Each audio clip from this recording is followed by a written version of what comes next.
Hey everyone, welcome. It's good to see everyone. A small group. So the thing is, um, I don't think maybe some of you have noticed this, but the smaller the group, the better the practice. No, that's not true. That's not actually it. It's more like I just kind of let loose a little more, you know? So I love an intimate little setting, where we don't have like 100 people in. But it's good to see everyone. I want to start with does anyone have any questions or anything before we get into practice? You can like come onto the screen. You can unmute and come onto the screen and ask a question.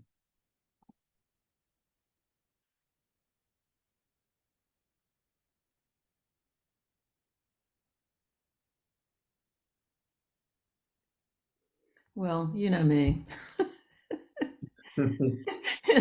It's hard for me to sit in a space. I think the thing I would love to ask is any way to sort of direct this practice today towards the anxiety and distress about what's going on in Israel and Gaza, and also in this country. Is just, yeah, there's a lot of terrorism in this country. It just looks different. But I think the anxiety, I think there's a kind of, I certainly feel it, but I think lots of people do. So I'd love to hear you talk about that. Yeah, yeah, yeah. The whole anxiety, right? I mean, it's so much, right? And it's not just what's happening in Gaza, it's everything. And it's hard for us to name that. It's everything all at once.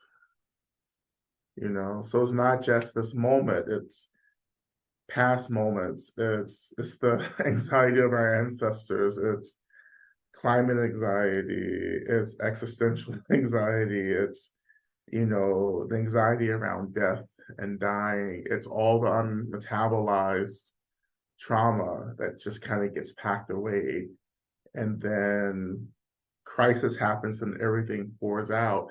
Um so and it's just gonna start piling up more and more. So that's samsara, that's the carceral states. Like, this is the point, the moment as practitioners where we have to say this is it.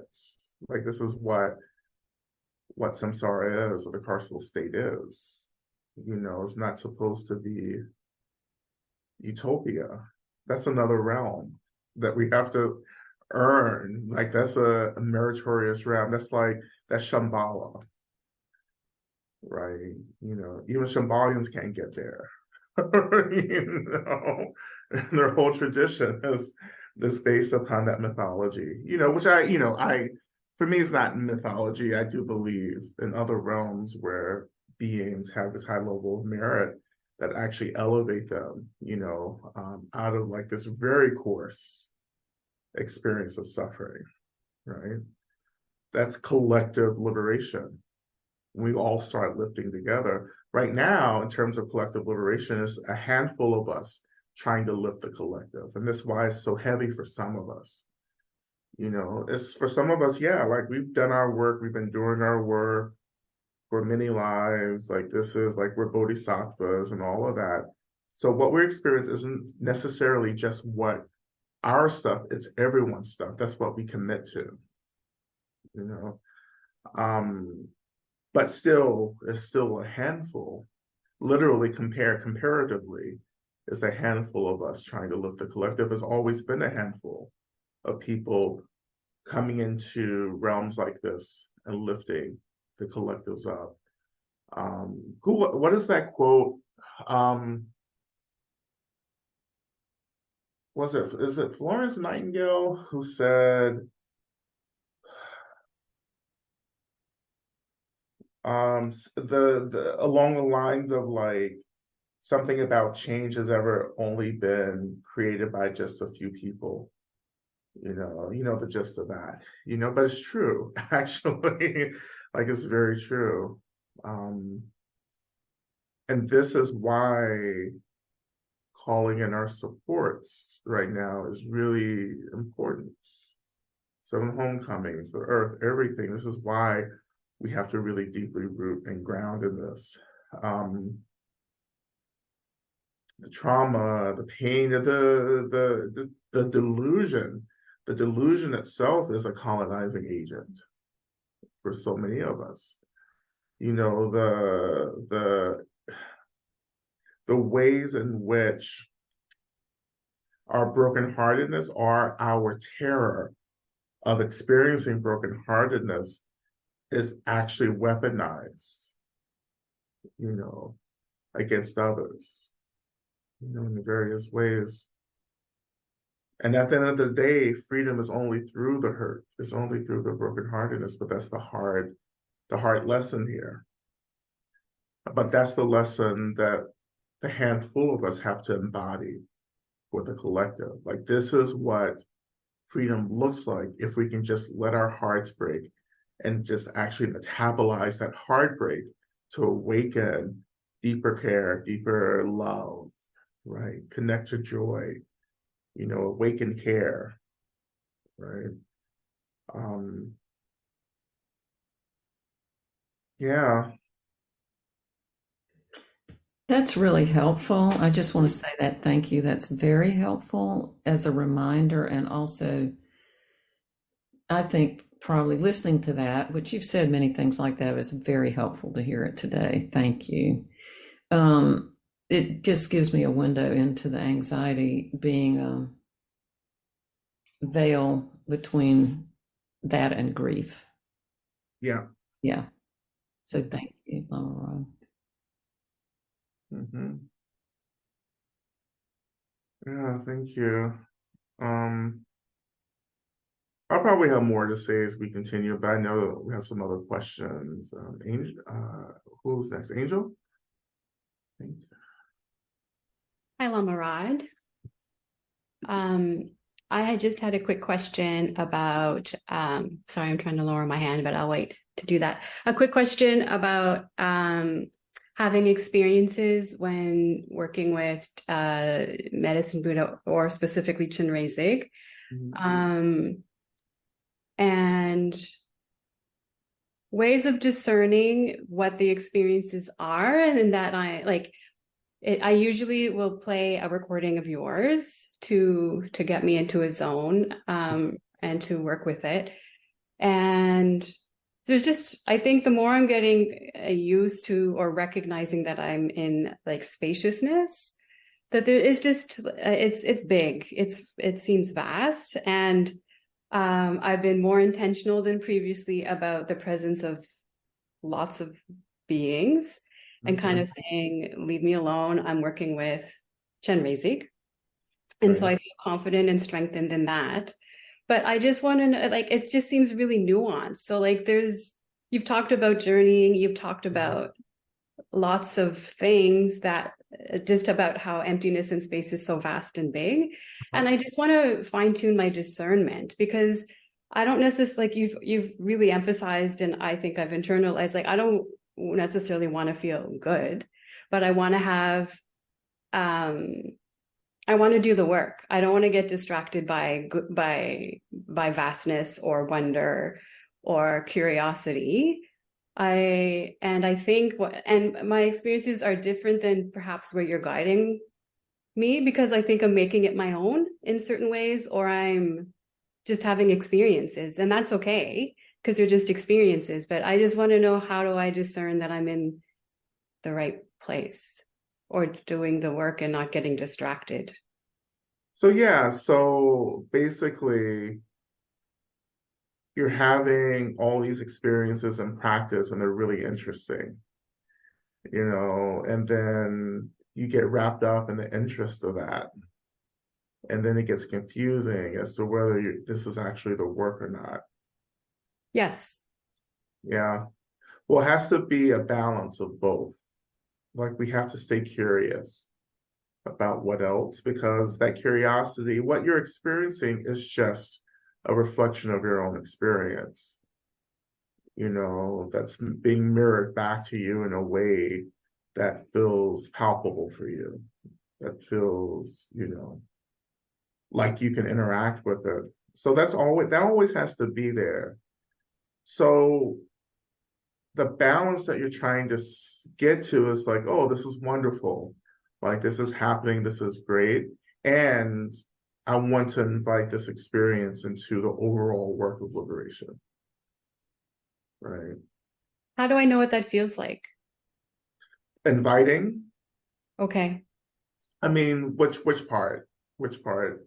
In inviting it to the path of liberation, inviting an experience to the path of liberation. Well, you just ask it. How does this serve the work of liberation? Okay, fantastic. Listen, when in doubt, just ask.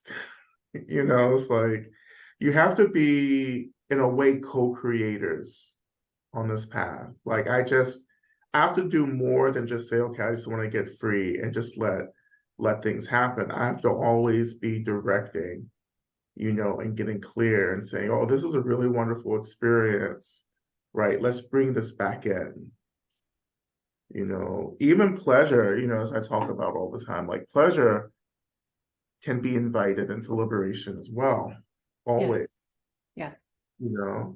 So it's almost like you're just reminding yourself, oh, this is great. And this is also, I can also use this, and then if you're unsure about that, then you just say, okay, how can I use this experience, right, to further aid liberation? And it's not like, sorry to interrupt you, but is it like consuming every experience, even in these different states, or? Yeah, you can. Okay.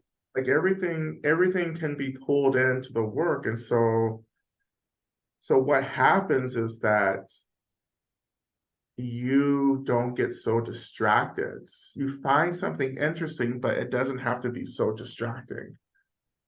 Okay. Yeah.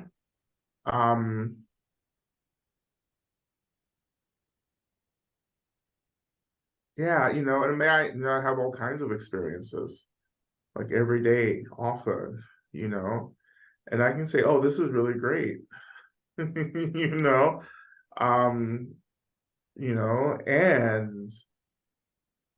but I'm here for a particular reason. I'm here doing particular work. And so although this is great, and also it's great to kind of like go off into these experiences for a moment because they're restorative, right? These experiences are happening because of the fluidity and the spaciousness that you're connecting to in your practice.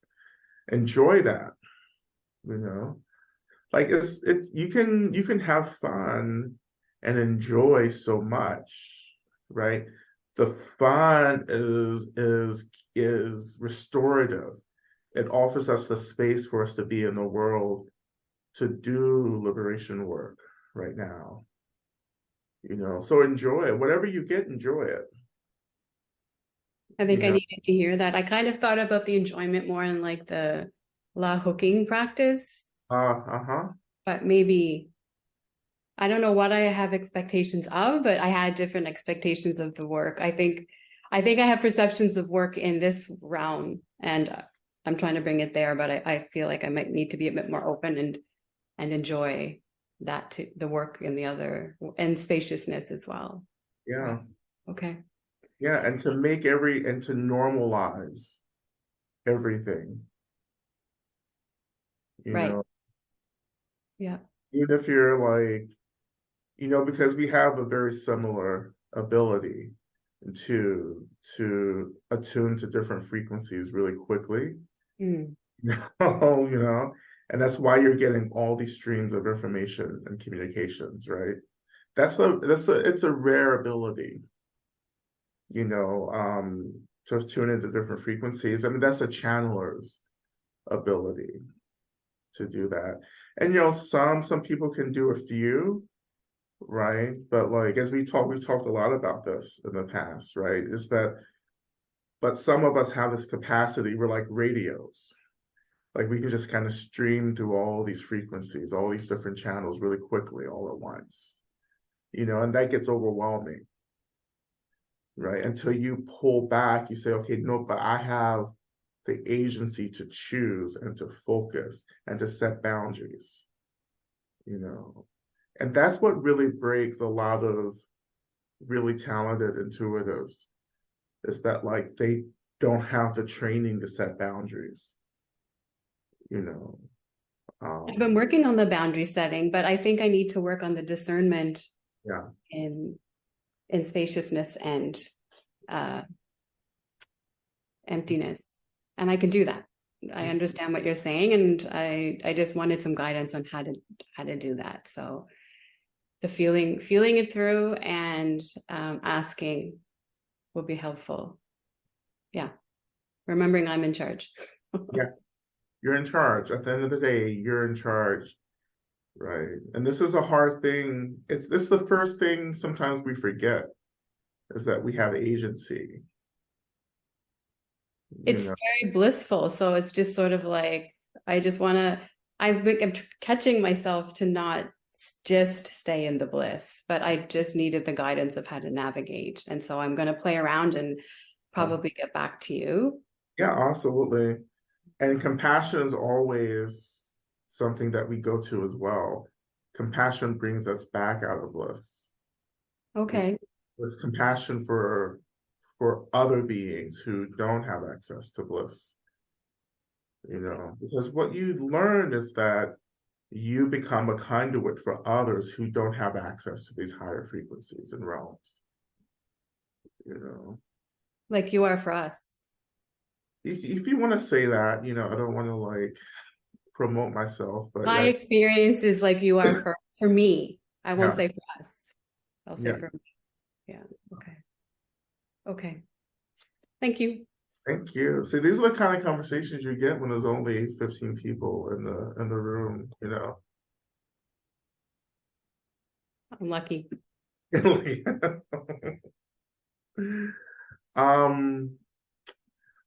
What else is there?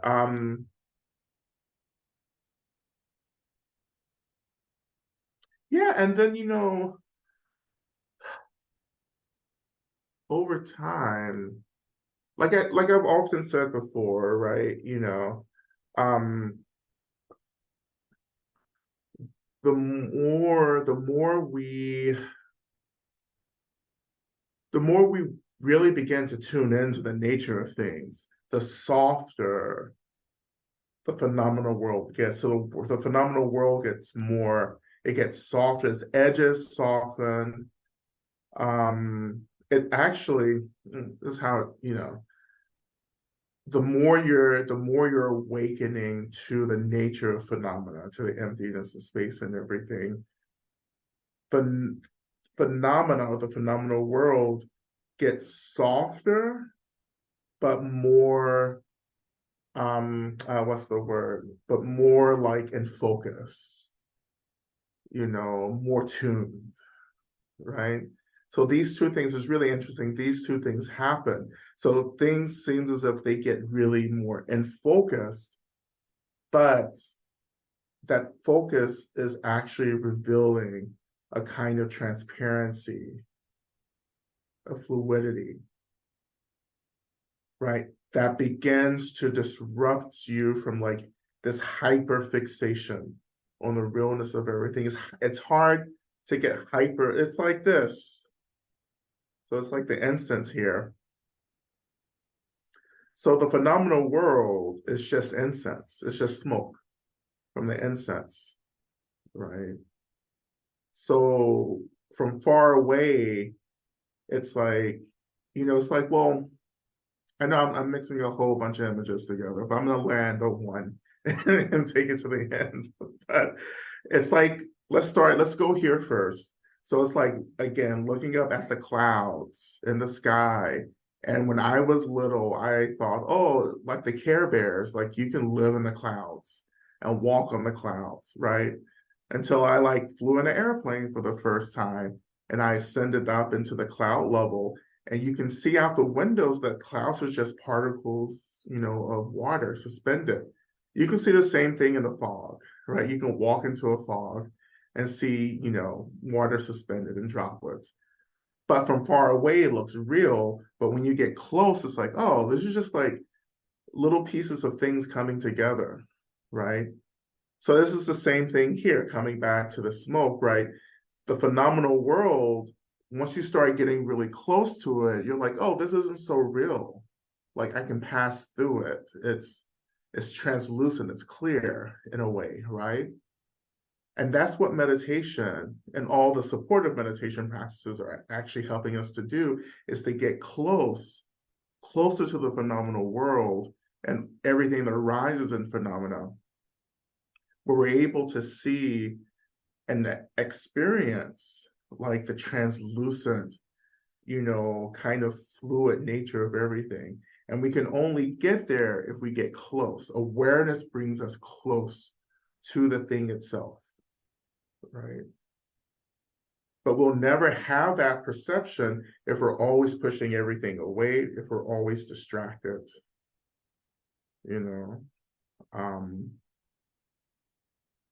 the more you're like really understanding this, embodying this, experiencing this, the more the world becomes, phenomena. The phenomenal world becomes fluid and open and spacious. And that's what you can get lost in, because all of a sudden you're not bound by the realness of everything. You can just skip out and go somewhere else. That's a journey. And then when we talk about journeying, something has opened up to reduce the realness of phenomena, and we're able to expand through that, right? That's what makes a hell realm. Like that's the difference for a lot of people right now. A hell realm is fixed, it's static, it's material, it's hard, right? It's the carceral state. Like you're bound within, within this bondage, right? That's hell. That's a hell realm. But when everything becomes lucid and fluid and translucent, then we start experiencing liberation. But if that experience of fluidity and openness and translucentness isn't held with compassion, then you get channeled in some way into a God's realm. And in Buddhism, the God's realm is not where we want to be. The human realm, this realm we're in right now, this is where we want to be. This is the only way. The human realm is the only path out of samsara / the carceral state. Right? The hell realm, you're so distracted. I'm sorry, the God's realm, you're so distracted by pleasure, right? Because you've bypassed the compassion and gotten consumed by pleasure, and that's very limited. That's a limited experience. That's so you super helpful. Could you just say something about like you had said before, and I can't remember exactly what it was, about the extremes that, because I feel like that's what's happening in like Gaza. I feel like to me that's an extreme. But I would not wish that experience on anyone, but it's with what I'm experiencing in spaciousness, I see the samsara, I see the border or the edge or I see it as how you describe it. And so you see it in this way for what again? You mentioned I see it as samsara. I see it. I can actually see the samsara, right. And I wish that I wish that extreme didn't exist, but I can really see it. It's like, oh, I really see like, but you've been saying this for so long, but like it's sunk in as the conflict has escalated, even though the conflict has been going on for a really long time. And you've been talking about this for, I don't even know how long. What's the extreme part again? So seeing everything as samsara. The extreme suffering, the dukkha. Right. Okay. Gotcha. Yeah. and how it has no bottom. Yeah. There's no, it's not, yes, Yeah, it's bananas. Yeah. yeah. Because I mean, you're being protected from this, rightfully so. Most of you are being protected from the actual experience of traveling through hell realms. You know, just for, just let me just contextualize all of this. I keep talking about the realms. So, in Buddhism, we talk about samsara, which, is endless birth and rebirth without consent or agency. You get trapped in a cycle. Delusion is what drives the cycle. But in samsara, there are 6 realms that you can be born into. And I was saying we're in the human realm right now. But the 6 realms in general, we can say, well, starting from the bottom, hell realm. Of course, hell realm is divided into multiple kinds of hells and everything. Then you have above that the hungry ghosts, the pretas, or the pretas. I forget. I'm not going to use the Tibetan words. It's going to take me down a path that I fear that I will confuse everyone with. So hell realm, the hungry ghost realm. Of course, the hungry ghost realm are beings who are kind of driven. So the hell realm beings are driven by hate or aversion. Hungry ghosts are driven by deep desire. Then you have the animals, animal realm, fear. Then we get into the human realm, which is desire. This is our human realm. This is where we're at now. You have the demigods, kind of driven by jealousy, and they're jealous of the gods, which is the 6th realm, because the gods are like living in absolute pleasure. But the God realm like, it's just like everyone says, oh, I want to be in the God's realm, but it's a trap, because the God's realm is going to take you straight to the hell realm once that merit is used up in pleasure, right? And so the human realm is the realm that we want to be born into, because it's a balance of everything that we need to actually practice to get free. So the human realm is the realm of balance, right? Balance is the key, right? This is the middle way, this is the path of the middle way for a reason, because you can't get free through extremism. Like everything has to be balanced, and once everything is balanced, so you lift, and then you lift into like higher states of awakening, right? But in extremes, you're so distracted by the extreme, right, that you can't get anywhere, right? And of course, in the other realms, you're completely distracted by the dominant mindset, be it fear, hate, pleasure, jealousy, whatever. Desire is really strong, because we can shift desire to wanting to get free, right? This is what we're doing. We're just wanting to get free, right? You desire so many other things, absolutely, but we can manipulate desire in this realm to be generative, productive, and liberatory, not just for us, but for everyone. That's why this realm is so powerful.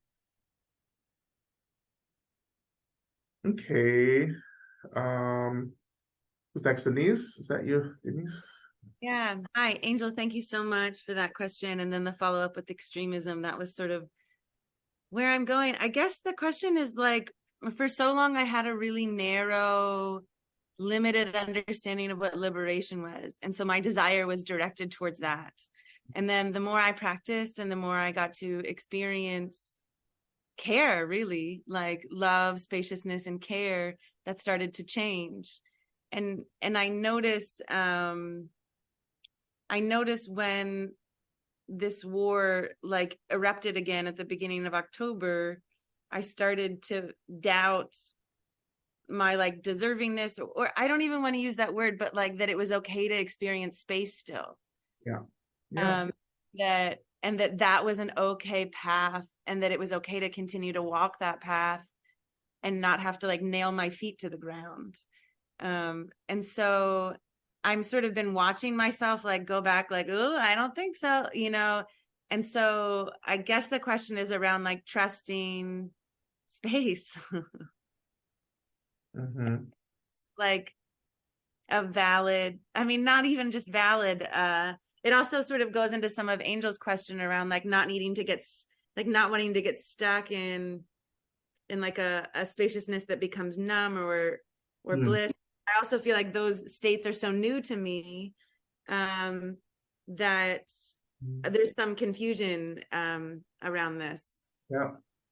Well, I think one of the things that you have to adjust to is that like you're gonna have to let go of self-identifying with suffering as a way to stay connected to people and to communities and so forth. You know, this whole kind of solidarity thing, I have to be as miserable as you to belong, you know, and that doesn't work. It's never worked. You know, miserable people create more suffering. You know, when a group of miserable people get together, that begins to create the basis for a hell realm experience. You know, joy is what keeps us lifting the collective, right?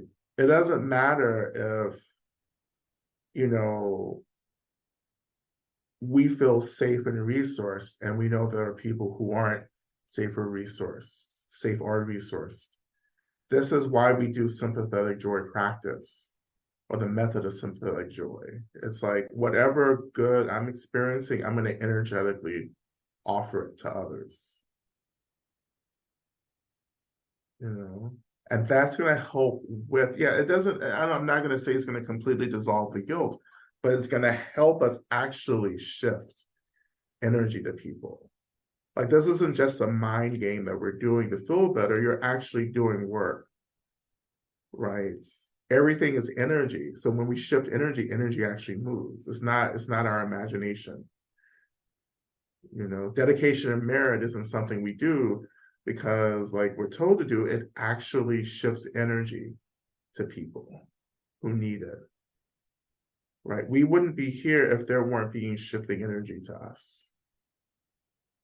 You know, there may be, for some of us, we may be people who were well known in past lives, and people are still praying for our wealth, our health and well-being, and we're still getting that. You know, that's the complexity, right? That you begin to open up to. It's not just what I see or hear or feel. It's much more complex. Our faculties, our sense faculties, are really primitive. And that's why practices like deity practice and, you know, just so many practices, you know, are shifting us into deeper intuition that transcends our sense faculties. You know, that's where a majority of beings get stuck. They only believe what they can see and hear, you know, or touch. But deep, authentic spiritual practice attunes us to a knowingness. That's consciousness, right? It attunes us to the actual expression of consciousness, which transcends these physical sense faculties, right? This is what we study in the Heart Sutra. You know, it's like no eyes, no ears, right? No seeing, no tasting, no touching. It's beyond that. You know, what we sense when we get through our sense faculties is just one level of data. I'm not saying that we completely disregard and say whatever. I'm saying it's just one piece of data, and we have multiple ways of collecting data about the nature of reality, and that's what we're attuning to in practices like this. You know.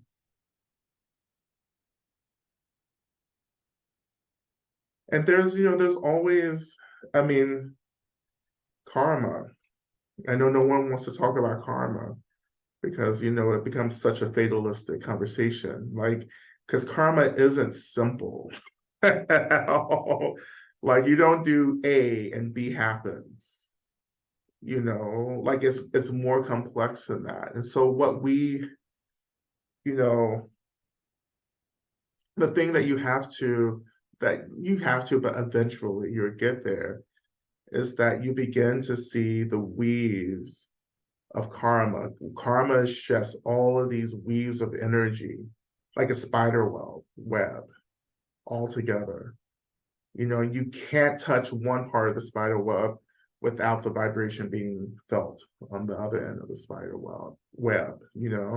Nothing is anonymous, nothing is autonomous, nothing happens outside the context of anything else, right? And nothing that we experience, well, let me rephrase that. Everything that we experience, we've had some part in creating. Like no one, honestly, none of us are victims in a really strict sense of this. And that's the hardest thing about karma for people to understand, to hear. Because what it sounds like is that we're blaming people for the harm that they're surviving, And that's not exactly what we're saying. We're saying that because we have been consenting to this delusion, to the carceral state, to samsara for so long, we have created patterns that create obstacles for us to get free. This is why the liberation work is so intense and so hard, because we're real deep in this right now. And so that there's no such thing as something random happening in samsara. Like we've been creating this since beginning of something, beginning of the beginning. Like this samsara just didn't happen. Like it's not like the Matrix. Even the Matrix didn't just happen. Like people consented to creating this artificial intelligence, by the way, which we're doing the same thing right now.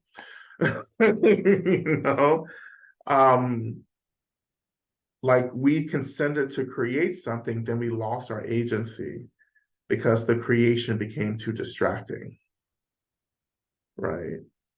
And then we got wrapped up in it. And now we're trying to reverse that.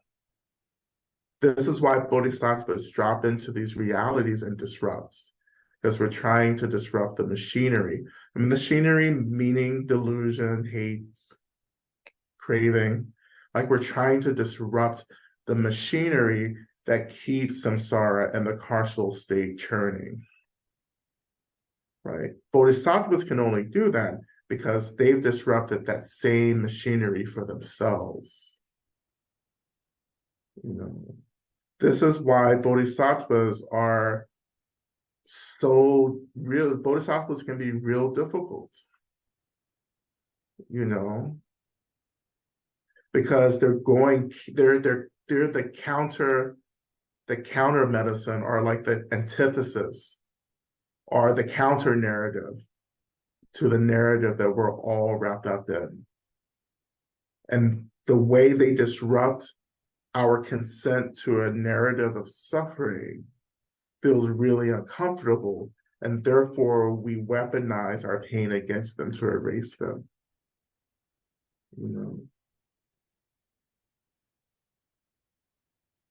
Right, and that's the work of the bodhisattva, is to disrupt, to abolish. Right, so the machinery itself, yes, it seems really out of control. It seems really intense, absolutely. But this is why the bodhisattva is like a pyramid scheme specialist. We're like, this is why we have to get into this pyramid scheme thing. It's like, I don't have to like figure all this out by myself. I just have to inspire other people to get involved somehow. And then they inspire other people to get involved and so forth and so on. But it's a pyramid scheme where everyone wins, you know. So it doesn't have to be so overwhelming. You don't have to sit there and go, oh my God, how am I going to like end all the suffering? No, start embodying freedom from suffering more and more, and then let that inspire the people around you. That inspiration is the thing that gets into the machinery, particularly into our individual experience of the machinery of samsara, right? And begins to like clog it up more and more. And then you begin to ask, okay, but what else? Like, what else? Like, this can't be it. This is why all of us are on a spiritual path. This is why you're sitting in Chenrezig practice, which we may get to soon, you know, but like, this is why you're here, because like the machinery, like you're becoming aware of the machinery and you're trying to disrupt the machinery. You know, you're a bodhisattva because you're able to do that. You're experiencing this, right? And what you're also experiencing is a heightened sensitivity to suffering as well, right? But that sensitivity doesn't mean that like you get lost, and it's more of like you begin to become more aware of the depths of suffering itself, which is another thing that you'll pass through. Believe me, I'll know when you've passed through this stage, you know, but the stage where you're like, oh, I get it. Like you get it. Like you stop being so surprised about how intense this is, right? You stop believing that there's a limit to samsara and start believing that samsara is actually quite limited. It's quite limitless, right? I used to say all the time that like everything is possible in this realm because this is just our imagination. Like we're just lost in an imagination, individual imagination, collective imagination, right? We're distracted by the power of creation, right? And we're trying to learn how to dissolve that creation, right? But we're so fascinated, we're so fixated on the creation itself, and that's what drives samsara as well. Our fascination that we can just create whatever we want, you know? But of course, that creation is just more suffering, you know? Because the creation of suffering is really a way that we're drawing away from being connected to others, being connected to the collective and belonging, right? And so we're contracting and contracting and contracting, which is what most people are doing right now. Contracting, getting smaller. Anxiety is increasing, trauma is increasing, loneliness is increasing, the despair, the hopelessness is increasing because you're contracting more and more and more. But our work, the counter work, is expanding, opening, blossoming. And that is also equivalent to like the truth telling, like you're beginning to tell the truth to yourself. The truth is already here. You're just admitting it to yourself. Yeah, this is like fucked up. Yeah, this is what we do to each other. This is what's happening. And most beings currently are very far away from actual liberation. And still, you vow to liberate all beings. But let me just go further and say, but you won't liberate all beings either. It's impossible. If the Buddha didn't do it, you ain't gonna do it. Right? Like, that's why I go back to it. I'm like, well, if he didn't do it, like, how am I gonna do it? Right? You know, another day, bumper sticker. You know, it's like But the Buddha was extremely important because that kind of Buddha, that kind of bodhisattva, the role of that kind of bodhisattva is to cut a path into a reality, to establish another exit route out of samsara. And those are high level awakeners. You know, like when you're the first to do something, then you're the strongest to be able to do it. Jesus was very similar. You know, if you study, you know, the cults of Jesus and like the cults that were around Jesus during his life, which are really suppressed, this information is super suppressed by the Catholic Church. But like, you know, like Jesus for these kind of societies that were formed after Jesus, not Christian societies, but like, you know, societies that were connected to Mary Magdalene, for instance, you know, which are just kind of different places around the world. But you know that like those societies understand Jesus as this really evolved being, of course, who did something specific that wasn't about establishing Christianity, actually. That was a side thing that kind of happened, right? What he was actually doing was cutting a particular path that I think Christians maybe missed. But that path is still practiced and studied in really esoteric communities, you know? But yeah, but going back to the point, if Jesus didn't do it, if the Buddha didn't do it, if Mary Magdalene didn't do it, how am I going to do it? You know, I mean, free all beings, you know, free all beings. We do our parts, like we do what we can.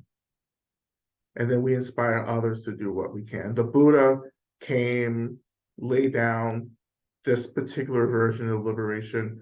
We got hip to it. A bunch of people started doing it. He did his job, he left. You know?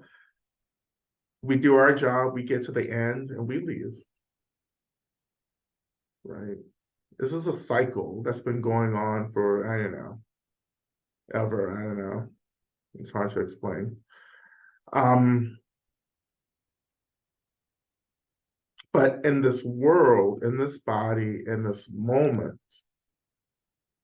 we're expanding to hold as much as possible, right? And we're training to stay focused and present and grounded, right? Because that's how you disrupt the machinery. You can say, oh, it's wonderful, right, to sense all of this and to see all of this, and, you know, that's great, but you're here, right? That just returning is so powerful, just coming back to the heartbreak, coming back to the discomfort, coming back to the truth of things. Like that's disrupting this machinery, right? And this whole samsara is just this one blip that's happening in the universe. This isn't the universe. This is like the corner that we're like concerned with, you know? For those of us who are stuck in it, the rest of us who are moving in and out of it to help people get free from it, you know? There have been archetypal bodhisattvas who physically mirrored this kind of work over and over again. You know, like, you know, Harriet Tubman, you know, who was like, oh, slavery is samsara, I need to get out of here. And then got out of it, and then it was like, no, but there are people stuck, so I'm going to go back. Like, Harriet Tubman didn't free everyone. She freed only those who were ready to get free.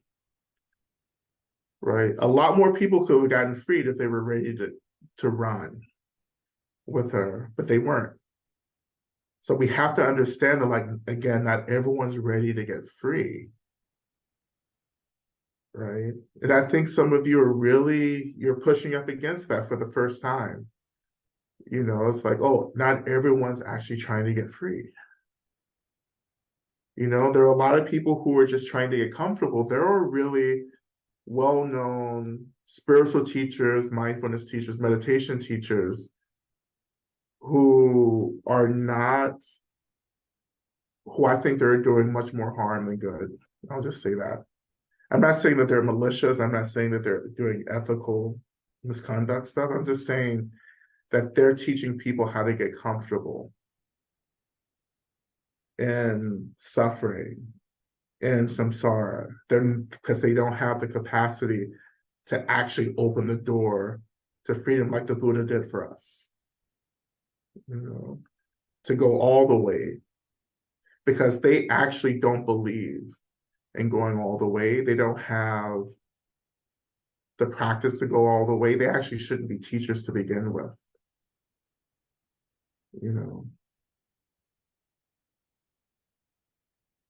They're not bad people. Like, because you don't want to get free doesn't make you a bad person, right? Absolutely not. But I'm just saying that, like, what are you trying to get people to? Like, what's the goal? Right? And that's the conflict I'm having with some teachers. I'm like, you don't want to get free. And that's why we're having a conflict now. That's why there's tension in our relationships, because you actually don't know how to do the work right now. So much is happening in the world, and you have shit to say about it because you actually have not done this work for yourself or in your practice. So what do you have to tell people about how to manage this? You need to be more than focusing on the breath, or doing a few asanas here and there, or doing a little round of self-care on the weekends. Like this, we're over that. That's done. That's not going to work for much longer. Like, but what else? So can we talk about freedom? Like, can we talk about transcending all of this? Right? And the work that takes. That's why I wrote New Saints. It's a hard book because a lot of people actually aren't interested in getting free. They think they're going to have a really easy read, but the book is going to like work on them.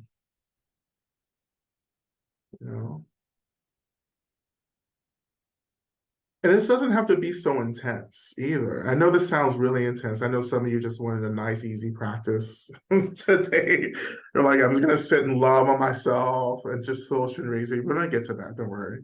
But like, this isn't our first rodeo. I mean, it's some of you, I think maybe this may be your first time with me, and this is what you walk into. It's always funny with Sharon. It's Sister Sharon, Mother Sharon on the call. She's like, the first time I showed up to Medicine Buddha, you gave a 2-hour talk on the Matrix. I remember that 2-hour talk on the Matrix. And, I'm not saying that was my best moment in teaching. It was a moment, I got caught up in it. But Sharon was like, and that's what drew me in, But yeah, like,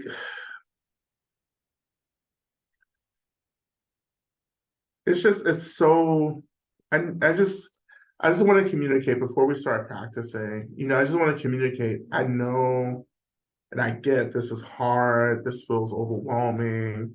There's a lot of contradictions here. But this is why also, and this is also the truth, there's an incredible amount of support for you if you just let it in. Like, we're not just here alone trying to get free. There are countless beings in multiple realms, realms outside of samsara. All these different beings that we call different things, angels, deities, whatever, bodhisattvas, who are here in different forms, ancestors as well. Like the the spirits, the deities of the lands that we're living on. I mean, so many beings who are wanting us to get free and are just waiting for us to remember them and ask for their help, right? This is why I have the homecoming circle practice. I just wanted to offer a path for so many of us to start thinking about what it means to ask for help and to call on this range of help. Like, you're not alone in this. This seems like it's out of control, but this is also super organized as well. Like, we live in this context where, like, particularly in America, where it's like, oh, the right wing and the fundamentalists and the MAGAs, they're so blah, blah, blah. They're not organized. It's just a viciousness that seems organized, And sometimes the best strategy is let the wave hit, because that's all it is a wave. And then the rest, the real liberation comes after that. But that's karma as well. Sometimes we can't purify the karma that's coming. We have to allow it to ripen, right? And what happens afterwards is space for us, to make different decisions. Like, for some of us, like, especially for me, there have been many things in my life where I was just like, oh my God, this didn't have to happen. Like, if I would have just done X, Y, and Z, like, I wouldn't have to have gone through this. But because I went through it, because that karma ripened, wisdom came after that. And I said, oh, okay, I know this is not going to happen again because I've learned my lesson now. The ripening of that karma taught me, how to be present in a way that I wasn't before, right? So when all of this stuff is happening, yeah, there are things that is going to happen, and it's not going to be great. It's not going to be okay, but it will change us. We will say, oh, that's not going to happen again. That's never going to happen again. And then again, some things do happen again, right? That's why we say history repeats itself. History repeats itself because we actually haven't done the real work around the wisdom that we've obtained from surviving something.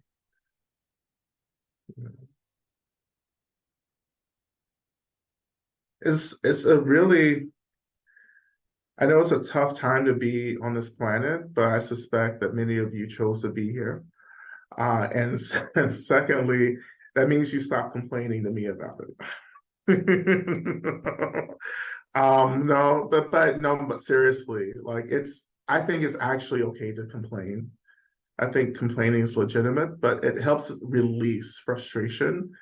But after you release it, come back to the work, come back to it, Like, I'm not experiencing anything that I haven't chosen.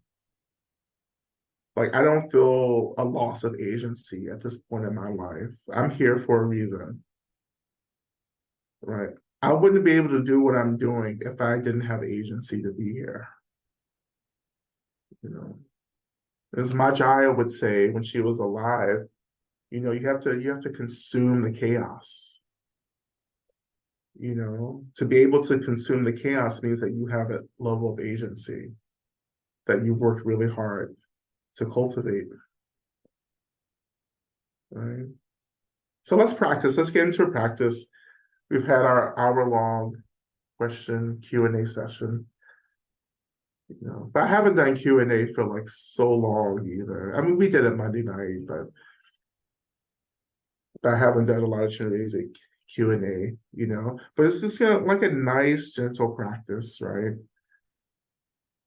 And again, calling in the blessings of Chenrezig.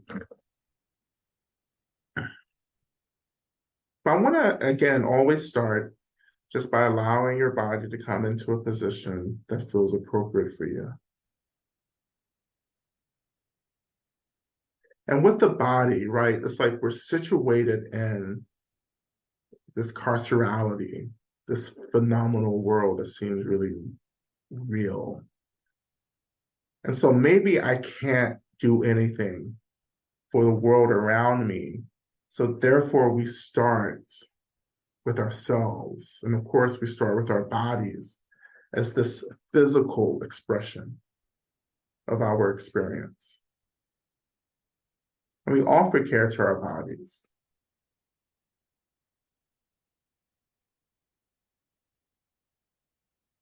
And knowing our bodies are all different, but we just ask our bodies how it needs to be right now.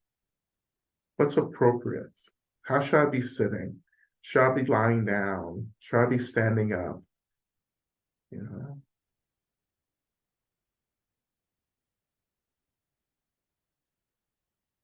I don't think the goal here with the body is to get comfortable. I think comfortability is relative and different for everyone.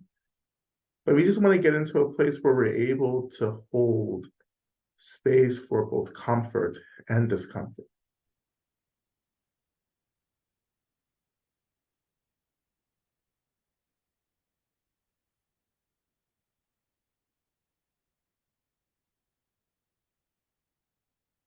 And when you're ready to go further, just reflecting on your aspirations for practice. Why are you practicing?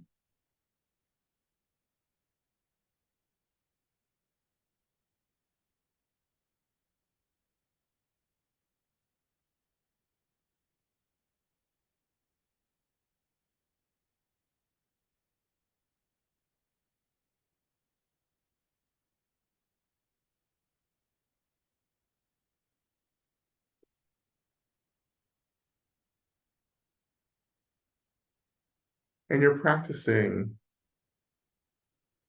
ultimately to get free and to help others get free. And in this practice, we're doing that by learning to embody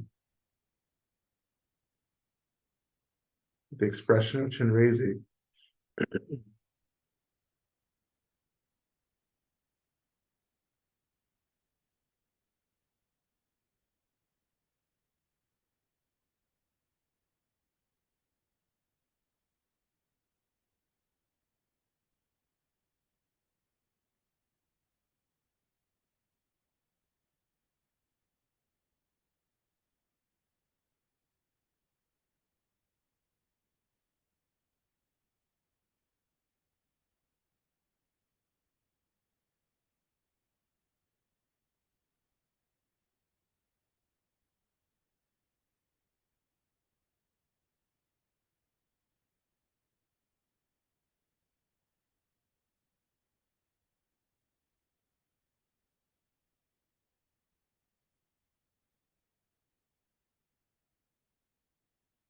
When you're ready, just slowly shifting your attention down to your seat and just noticing the weight of your body and the seat rising to hold you. And just really trusting the seat to hold you.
And if you're working with your breath, just turning a little bit of attention to your breath and just noticing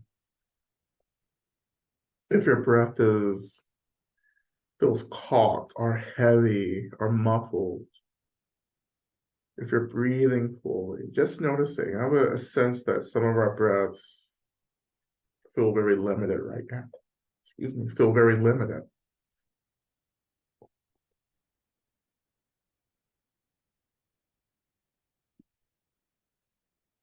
And maybe even trying to extend the breath. So beginning to breathe in through the nose, just a long breath in, deep breath in, and then slowly releasing that breath out of the mouth.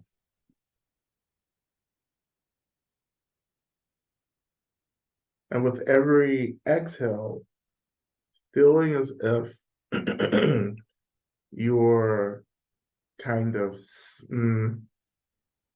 surrendering to the seat under you more and more.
Just a little bit longer.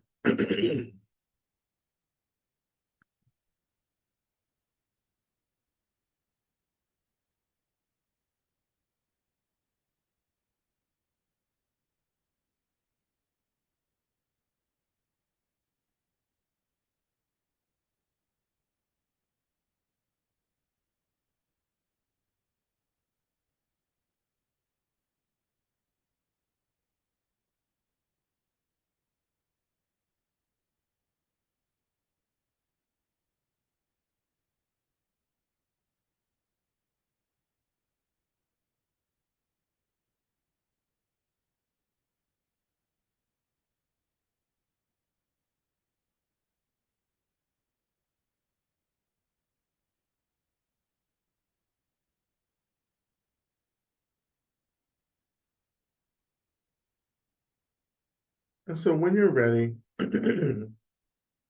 just turning your attention to your heart center and begin to imagine that you're breathing in and out of your heart center.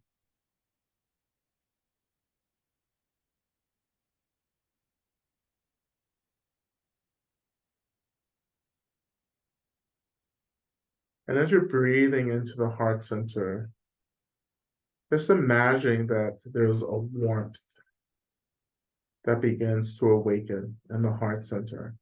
And this warmth is really the awakening of the heart chakra.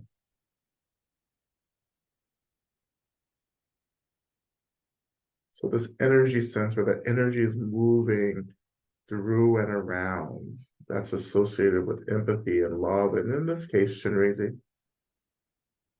As you're inhaling into the heart center, feeling the heart center awaken and warm up.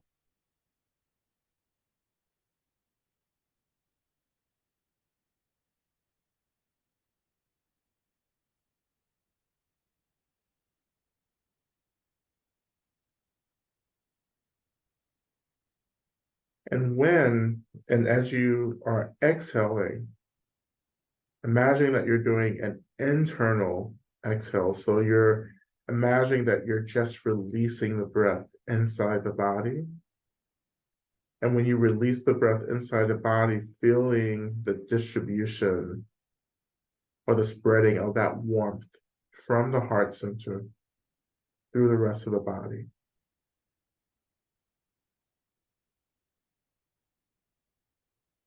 And this is a way that we're beginning to awaken the whole energy body system, or the subtle energy body system.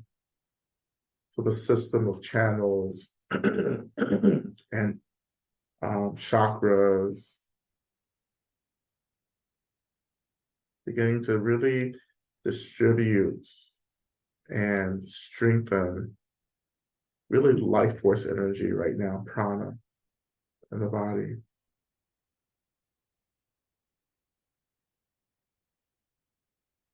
And if you want to deepen this, and this is completely optional, but if you want to like kind of deepen or strengthen the practice, you can, as you exhale into the heart center and just hold the breath in the heart center for as long as you need, 5 seconds to begin with.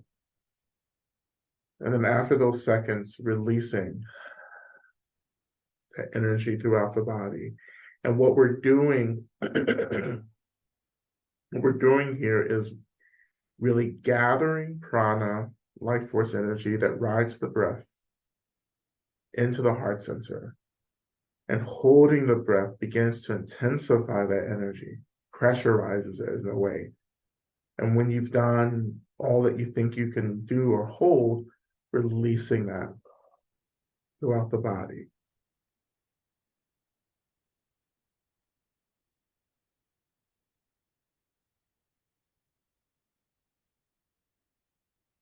And again, this this is optional, right?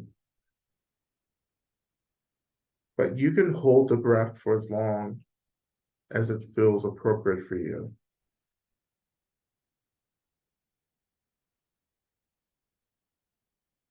And the longer you hold it, the more intense the prana becomes, and the more it begins to awaken the subtle energy body.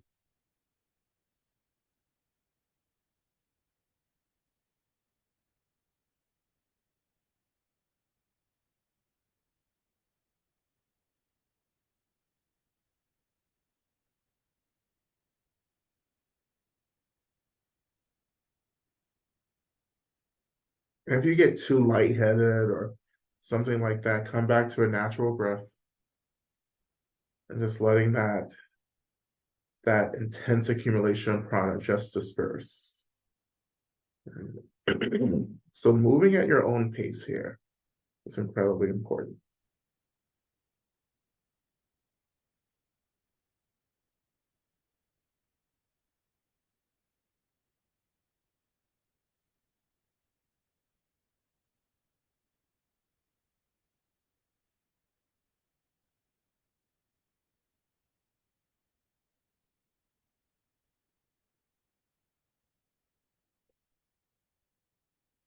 Just a few more seconds.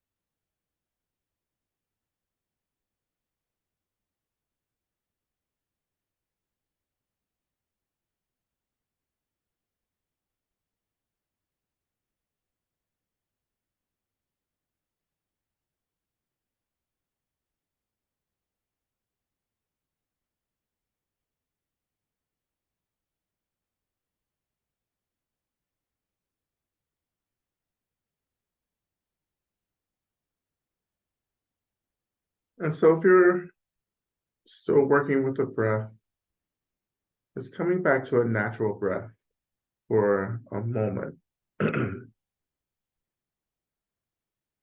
Returning our attention back to the heart center.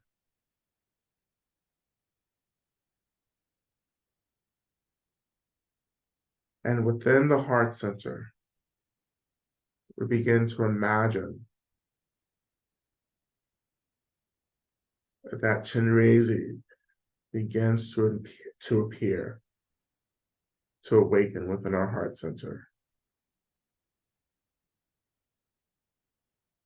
And we can imagine the form of Chenrezig as a 1,000-armed Chenrezig or any form of Chenrezig, feel connected to. There are multiple forms of Chenrezig.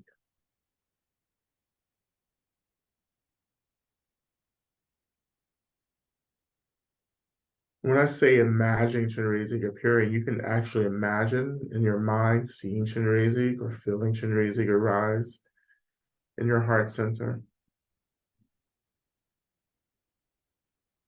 Or just having trust or faith that Chenrezig is awakening. Either is good.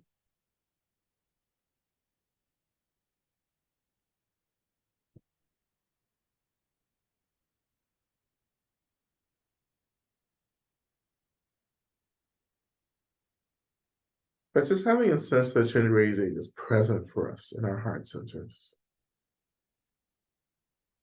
When you have a feeling or when you feel this, you can return back to any form of the breath that we've been practicing. But as you breathe into the heart center, you're breathing into Chenrezig, igniting Chenrezig or awakening Chenrezig. And when you exhale, particularly exhaling internally, you begin to distribute the blessing, the energy of Chenrezig throughout the body.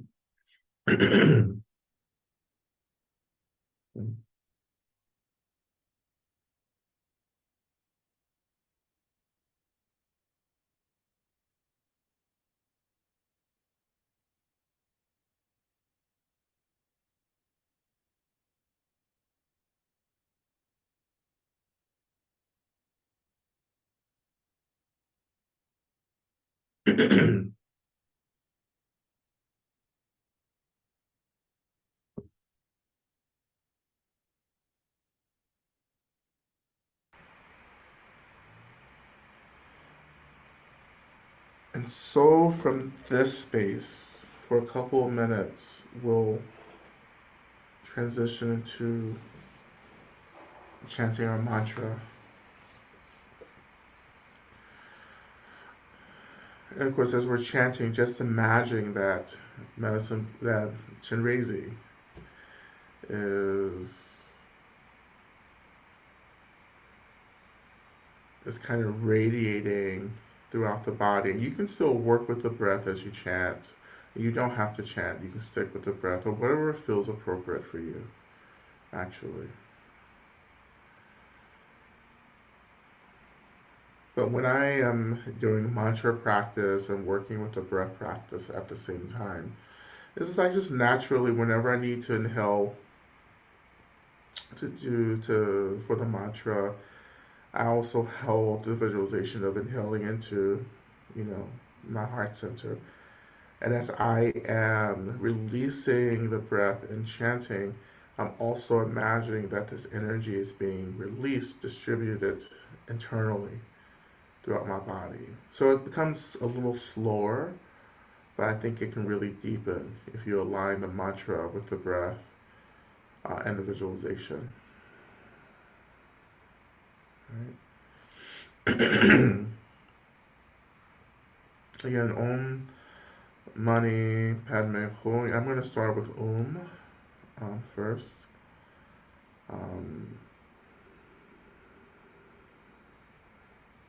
You can, of course, chant with me. So inhaling, exhaling. Now inhaling again for Om. Om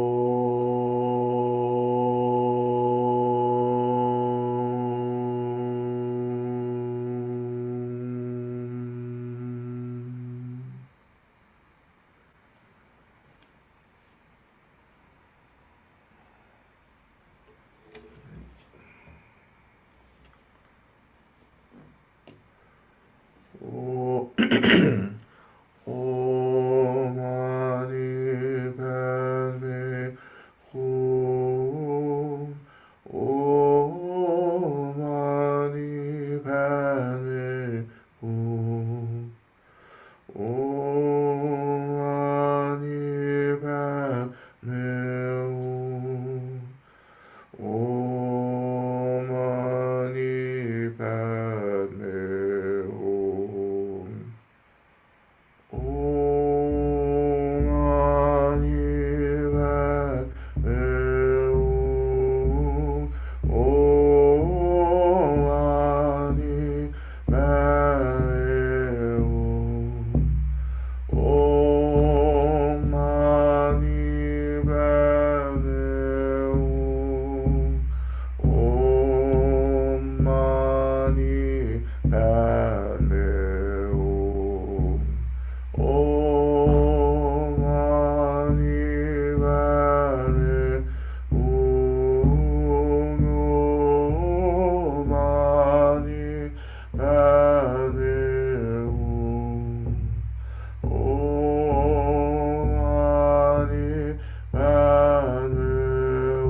Just taking one more deep inhale into the heart center, really awakening the blessings of Chenrezig one last time, and then releasing that breath internally, feeling the blessing, the energy of Chenrezig throughout the body.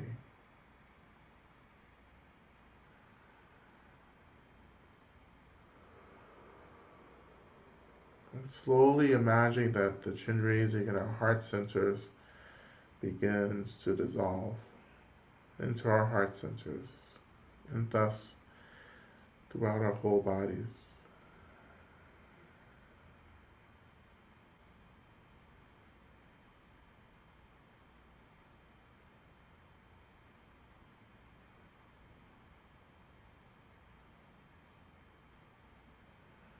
Coming back to a natural breath, returning to noticing the seat rising to hold us.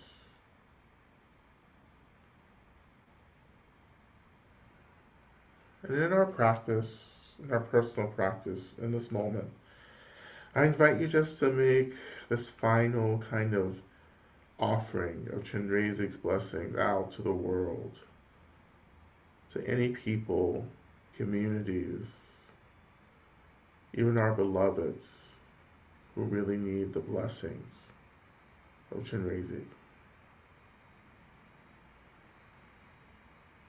Doing this and understanding how important it is to share what we've awakened.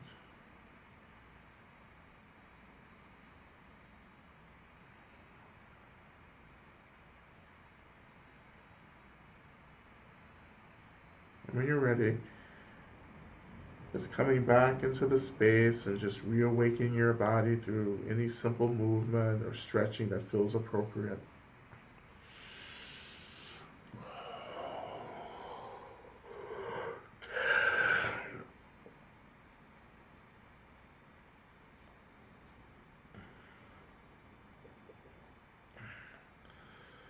All right. It's just short and simple, but it gets to the point.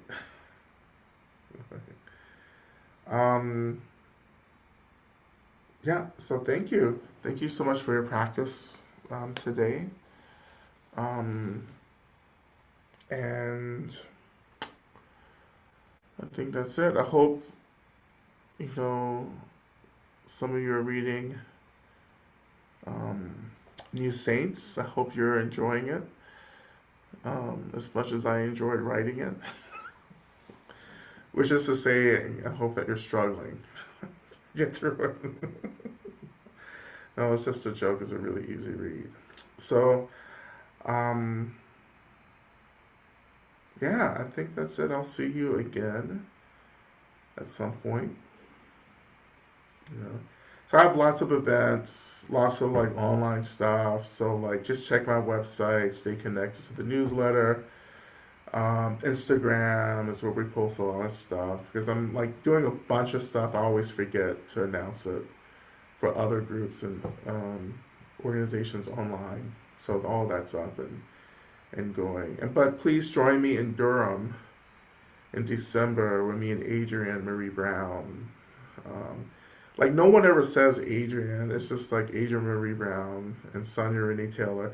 Like you have just like these three named folks, and I'm good friends with all of them, with Sonia and and Adrienne. But like I can never just say their one name.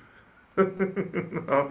But me and Adrienne are going to be having a talk together in December in Durham, North Carolina. So if you're around, please come in town for that. It's going to be really fun in December. So we're just getting that finalized and promote it. But there's lots of stuff happening this month as well. So again, newsletters, everything, IG, stay connected. I think that's it for me. Thank you. I know some people who usually join us are in DC for the march, for the action. So I know some of those folks are there. So blessings to them. And let's continue the work of liberation. Let's do it together. As a community. All right. Thank you, everyone.